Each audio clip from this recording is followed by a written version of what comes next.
السلام علیکم ورحمۃ اللہ وبرکاتہ۔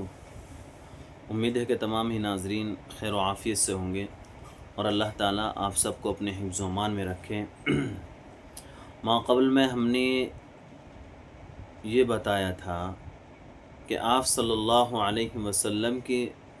ولادت کے دن جلسے میں شرکت کر سکتے ہیں یا نہیں کر سکتے ہیں، اور اسی کے ساتھ ساتھ ہم نے یہ بھی بتایا تھا کہ اگر 1 ربیع الاول سے 12 ربیع الاول تک لوگ جلسے کا اہتمام کرتے ہوں تو یہ کرنا کیسا ہے، کر سکتے ہیں نہیں کر سکتے ہیں، یہ بھی ہم نے ماقبل میں بتا دیا تھا۔ اور اس کے ساتھ ساتھ ہم نے یہ بھی بتایا تھا کہ ایصال ثواب کر سکتے ہیں یا نہیں کر سکتے ہیں، یہ بھی ہم نے ماقبل میں بتا دیا تھا۔ اب یہاں سے یہ بات ذکر کرنا ہے کہ آپ عید کے دن یعنی 12 ربیع الاول کو عید کا دن کہنا اور اس دن نئے کپڑے پہننا، ایک دوسرے کو میسج کرنا اور مبارکباد دینا اور خوشبو لگانا، یہ سب کرنا کیسا ہے، کر سکتے ہیں یا نہیں کر سکتے ہیں؟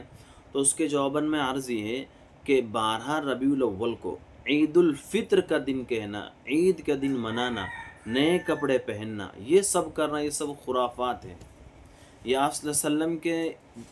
پیدائش کا دن بھی ہے اور وفات کا دن بھی ہے، تو اس کو نہ ہم عید الفطر کہہ سکتے ہیں اور نہ عید کا دن کہہ سکتے ہیں، بلکہ یہ دن ایک ایسا دن ہے کہ اس میں آپ صلی اللہ علیہ وسلم کا وصال بھی ہوا تھا اور آپ صلی اللہ علیہ وسلم دنیا کے اندر تشریف بھی لائے تھے۔ اور اب یہ بات بھی قابل ذکر ہے کہ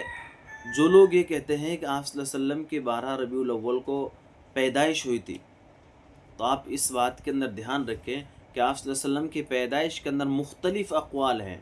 کوئی فکس اقوال نہیں ہے اور فکس تاریخ متعین نہیں ہے۔ کسی نے 12 ربیع الاول کہا ہے، کسی نے 9 ربیع الاول کہا ہے، کسی نے 10 کہا ہے، کسی نے 11 کہا اور کسی نے 13 تک کہا ہے۔ مختلف اقوال ہیں، یعنی پیدائش کے اندر مختلف اقوال ہیں کہ آپ صلی اللہ علیہ وسلم کی پیدائش کب ہوئی تھی، اور وفات کے اندر آپ صلی اللہ علیہ وسلم کا اکثر مورخین کا یہ ہے کہ آپ صلی اللہ علیہ وسلم کی جو وفات ہوئی تھی وہ 12 ربیع الاول کے دن ہوئی تھی۔ اب مسلمان اس بات کا اہتمام کرے کہ اور اس بات کو سوچے کہ اب آپ کو 12 ربیع الاول کے دن وفات کی خوشی منانا ہے یا پیدائش کی خوشی منانا ہے۔ پیدائش کے بارے میں تو مختلف اقوال ہے، اور وفات کے بارے میں آپ صلی اللہ علیہ وسلم کا فکس ہے کہ آپ صلی اللہ علیہ وسلم کی جو وفات ہوئی تھی کہ 12 ربیع الاول کے دن ہوئی تھی۔ لہٰذا مسلمانوں کے ایسے ارتکاب اور ایسے واہیات کاموں سے بچنا چاہیے کہ جن کی نسبت یہ آپ صلی اللہ علیہ وسلم کی طرف کرتے ہیں، اور یہ سب کام خرافات ہیں، لہٰذا بچنا چاہیے۔ اور دوسری بات یہ ہے کہ جلسے کے اندر عید کا یعنی 12 ربیع الاول کو عید کا دن کہنا، ایسے جلوس کے اندر شریک ہو سکتے ہیں نہیں ہو سکتے ہیں، یہ بات یاد رکھیے۔ ایسے جلسوں میں بھی شرکت نہیں کر سکتے ہیں، کیوں کہ ایسے جلسوں کے اندر خرافات زیادہ ہوتی ہیں اور موسیقی زیادہ چلتی ہے، اور دوسرے نمبر پر جو اہم بات ہے کہ فرض نماز کو یہ لوگ چھوڑ دیتے ہیں، تو لہٰذا ایسے جلسے اور جلوس میں شرکت کرنے سے اپنے آپ کو بچنا چاہیے، کیونکہ جہاں آپ گناہ نہیں کر رہے ہیں لیکن وہاں جانے کی وجہ سے آپ کے اوپر بھی گناہ آئے گا، لہٰذا اپنے آپ کو بچانا ہے۔ السلام علیکم ورحمۃ اللہ وبرکاتہ۔